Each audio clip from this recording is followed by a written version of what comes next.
welcome back to my channel. I'm so annoyed right now. I just spent all this time filming this video just for the video to get messed up, so now I have to re-record it.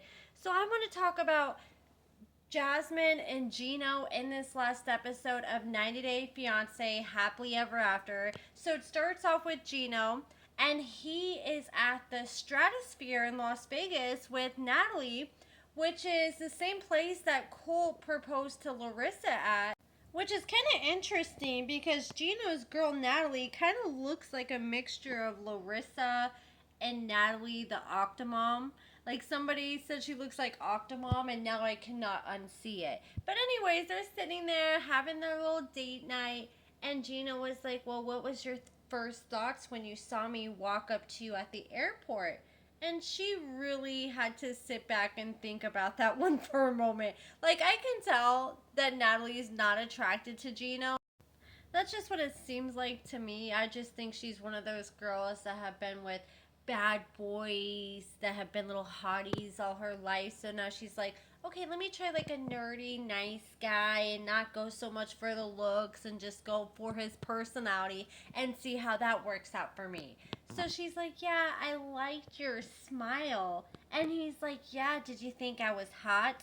And she's like, yeah, I thought you were hot. And he's like, yeah, did I make you hot and bothered? Like, one thing about Gino, he's gonna hypersexualize some shit when it comes to Natalie because Natalie has him all excited. And I think this is a lot of Gino trying to see where Natalie's head's at and just kind of feeling her out and checking her temperature and seeing if she'd be down to actually go any further physically with this connection. So once she said she thought he was hot, he saw that as an out to invite her to his hotel room, which he agreed to. So Gino took her back to his hotel. He went to his bathroom and he whips out 2 dry hot bottles of champagne and pops them open. And then I'm pretty sure he probably took himself a nice little blue pill, went back out there, starts popping bottles, drinking with Natalie. And Natalie was like, yeah, what was your favorite part about us hanging out so far? And he's like, I really liked when you licked that ice sculpture. She's like, yeah, I liked when you licked it too. So she's like, you want to see me do it again? And he's like, of course. So she starts licking on the bottle, and she tells him to lick on the bottle. And Gino, this man is so damn awkward when he does anything. From licking bottles to kissing to talking to walking. And he was just so awkward licking the bottle. Like, she's like, dude, you got to do it this way. She was trying to help him out. And they sat there licking on bottles for like a good 5 minutes. It went on for way too long. I'm like, okay, y'all can go ahead and cut. I don't need to see any more of this. And then after they're done licking on bottles, Gino was all hot and bothered. So he gets right next to Natalie, starts kissing on her, and he's sitting there moaning and groaning as he's making out with her. And then you could tell that he was like inching closer towards her. Like he was ready to go from first base to hitting a grand slam out the park. Like he was ready to see what else that mouth could do. I was expecting him like any second to be like, all right, cameraman, you guys can go ahead and dip out. We're going to go ahead and have ourselves a good little night. But instead, Natalie pushed back and she's like, yeah, I'm going to go ahead and go home. Which I respect her for that, for taking her time. And I'm glad she did, because I feel like if she didn't, then Jasmin would have used that as ammo against her for the rest of her life and been like, see, I told you guys she was a whore. She slept with Gino the very first night. Which kind of makes me think like, okay, maybe she does see something in him and wants to take this serious. So she up and left Gino with blue balls, so he probably had to go to his little adult websites afterwards. And then the next day he meets back up with Natalie, and Natalie really wanted to get to the bottom of some things. She's like, look, I really like you, but I need to know what is going on with you and Jasmin. So Natalie isn't completely oblivious, kind of like what I was saying in my last video. I'm like, okay, all she has to do is do a quick Google search to know like where Jasmin and Gino stand at this time.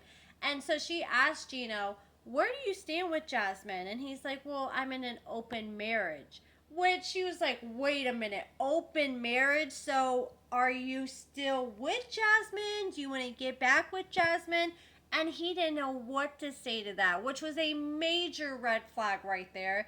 And he has no business dating if he doesn't even know where he stands with Jasmin. Not everybody's going to be willy nilly just like Matt is and go along with a open relationship with somebody else just because they want to get laid. Like Natalie seems like somebody who wants to settle down. She's not just trying to be a side piece that you just go mess with, and she doesn't want to get all attached to Gino just to get her heart broken and have him go running back to Jasmin in the end. He already has her making out with her and licking bottles on national TV. Like, he doesn't need to sit there and make her look like a fool too on top of that. So Gino really couldn't give her a clear, definitive answer on what he wants with Jasmin. And he admitted to producers, like, yeah, I still love Jasmin. And Jasmin's trying to say, oh, I love Gino still. I want him back. Meanwhile, she's with Matt up at his house like this, chilling. Like, she has clearly moved on and has no intentions on going back to Gino. And it pisses me off. It makes me want to throw my remote at the TV anytime I hear Gino or Jasmin say that they're still in an open marriage. I'm like, no, you guys are not. Like, you guys may be actively married, but I don't think you're trying to really work it out. Like, at this point, I think they're both in it just to try to extend it and get as many seasons as they can out of this, because they know if they shut down the whole open marriage storyline down, that may make their storyline is not interesting, and they may not have as much going on to be worth filming. Which, I mean, I think either way they still would, but I think that they're just trying to go with the narrative that they want producers to run with. And I think that Jasmin doesn't want to risk getting deported, so she wants to still act like she's interested in Gino. I mean, she still wears the wedding ring. Which, if that was Matt, that would make me feel some type of way. But he seems like the type of dude, as long as he gets some coochie, he's happy. He really don't care about anything else. So Natalie was like, look, man, you seem confused. You need to make up your damn mind. If you want this to continue, then you need to go ahead and make me public. I'm not going to be the type of girl that's going to be hidden. And you need to tell Jasmin that you moved on, and you need to completely close that door. And I'm really glad that she said at the end, you need to make sure that she knows that there's no hope. Which I think is so important, because I feel like Jasmin and Gino are continuously acting like there's still hope when they know there's not no hope. I mean, come on, like literally a few months from what we're seeing here, she ends up pregnant. So what is it going to take for Gino to say, okay, yeah, maybe this isn't going to work out?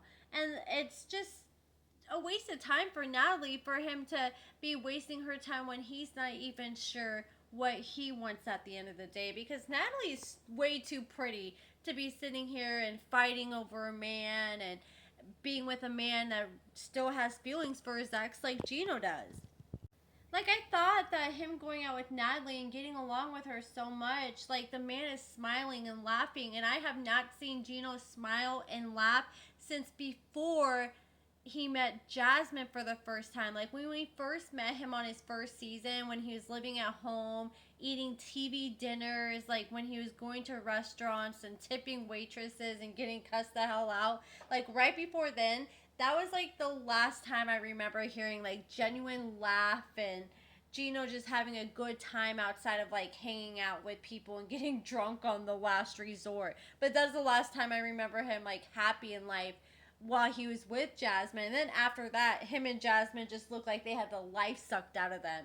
And he's sitting here and risking a good thing. Like, you would think that him experiencing hanging out with someone without fighting and being demeaned nonstop, he would realize, you know what? You can be in love with someone or like someone and not have all this nonstop drama. Love doesn't have to be that complicated. And you would think that would open up his eyes, but it seems like, if anything, it's just made Gino even more confused.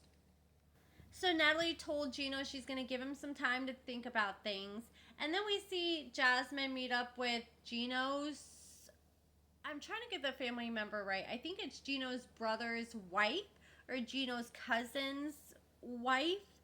But this girl, since Gino and Jasmin have split up, she should have loyalty with Gino, but she's been more riding hard for Jasmin since they've separated. And she went to go hang out with Jasmin, and she's like, yeah, so Gino's in Vegas with another woman. And Jasmin acted all sad. I'm like, okay, you really have no room to be all upset because you're literally living with another man.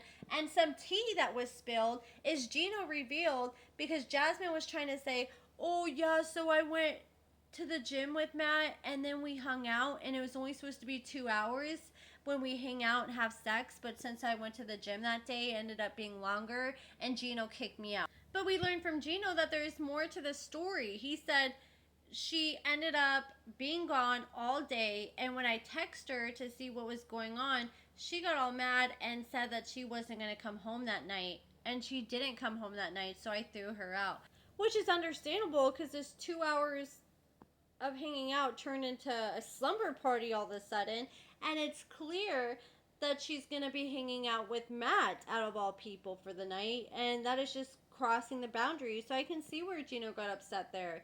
So that is it for this video, guys. Let me know what you guys think about everything in the comments below. Give this video a thumbs up, subscribe, and thank you so much for watching.